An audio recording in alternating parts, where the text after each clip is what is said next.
Hello, dahil super excited ako na bumalik uli sa pagbe-bake dahil matagal na panahon ako nagpahinga. Gusto kong ipakita sa inyo yung preparation ko sa pag-i-start ulit ng pagbe-bake ko. So itong nakikita nyo na to, ito yung in-order ko na magiging freebies ko sa mga o-order sa akin ng customized bento cake. So, itong nakikita nyo, may mga akong in-order, scrunchies.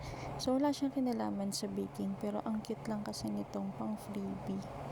So, nagkaroon ako ng gantong idea kasi before, namigay din ako ng mga free scrunchies nung Valentine's Day ata yun na nagpa-promo ako. So, nakakatuwa lang din tong in-orderan ko ng scrunchie kasi may free na siya na lagayan niya at saka thank you sticker, kaya affordable din siya.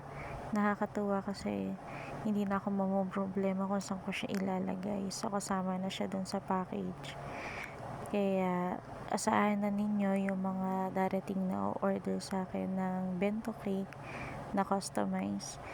Meron kayo marireceive na scrunchie. So, more on naman talaga kasi mga customer ko talaga is babae.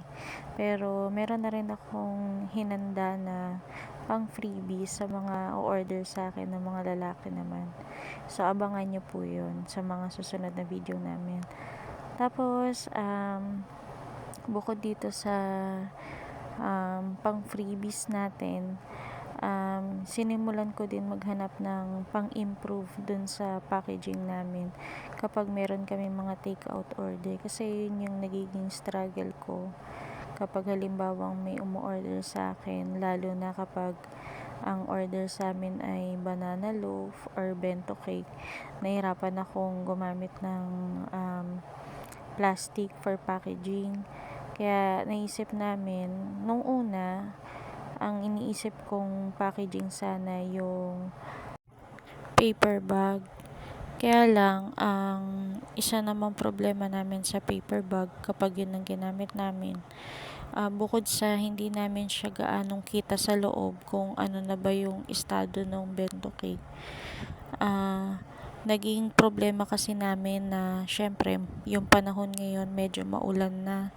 So, mahirap siyang ipang travel, lalo kapag may ka-meet up kami kapag inaabot ng ulan. So, yun yung magiging hassle sa kanila. Tsaka, aminin naman natin, medyo mahirap talagang hawakan yung paper bag kapag for take out. So, naghanap ako sa Orange app ng pwedeng magamit na alternative compare dun sa una naming naisip na paper bag. So, ito, nakita ko tong plastic carrier na to. So, ito talaga yung usual na ginagamit for cakes at saka para sa mga baked products. Ang kagandahan pa nitong na-order namin ay may design na siya.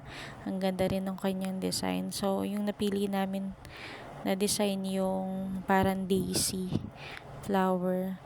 So, ang cute niya. So, maganda din to kahit dalawang bento cake yung ilagay ko sa isang plastic, magkakasya siya. Tapos, kasya din dito siguro mga dalawang banana loaf kapag may nag-order. So, nakita namin tong packaging material na to. Tsaka, mura lang din siya. Pero, durable at tsaka, mas maganda siya kapag maaraw man o umulan, pwedeng gamitin. Tapos, lastly, meron pa akong isang in-order din na para din sa bento cake natin.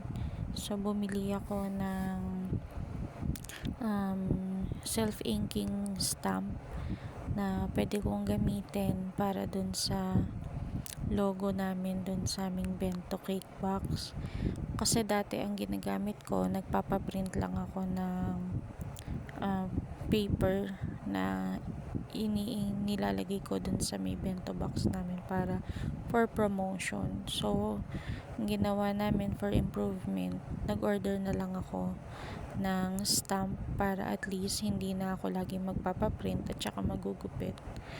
So, ito yung naisip ko na, at saka yung usual na nakikita ko talaga sa mga bento cakes. So, nakastamp na yung kanilang logo dun sa bagase, dun sa paper meal box.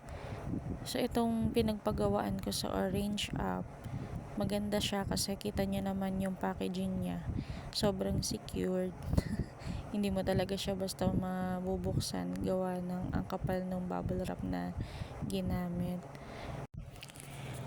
And in fairness naman dun sa gumawa ng stamp namin, napaka-cute at saka napakaganda nung na-order namin na stamp. Dahil sa bukod sa hindi na namin kailangan ng stamp pad, rekta mo nang ilalagay yung ink dun sa may stamp. So, nakakatuwa kasi nung tinry ko siya, ang linaw niya. Kailangan maayos lang yung pagkakalapat mo ng stamp dun sa papel na paglalagyan mo. Ang ganda, ang linaw, at saka malinis tingnan. Kaya nakakakilig kasi na-excite na akong mag-bake ulit, magawa, at saka magpa-order ng cake.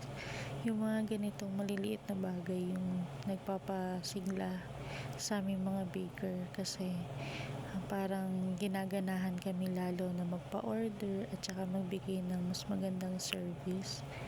So, tatry ko ulit na makapag-vlog ng mga darating na cake orders namin. So, excuse niyo yung walker ng baby kong makulit kasi kaming dalawa lang yung magkasama ngayon. So, sana masamahan niyo ulit ako dun sa mga iba pang video na gagawin namin. Yun lang, bye-bye!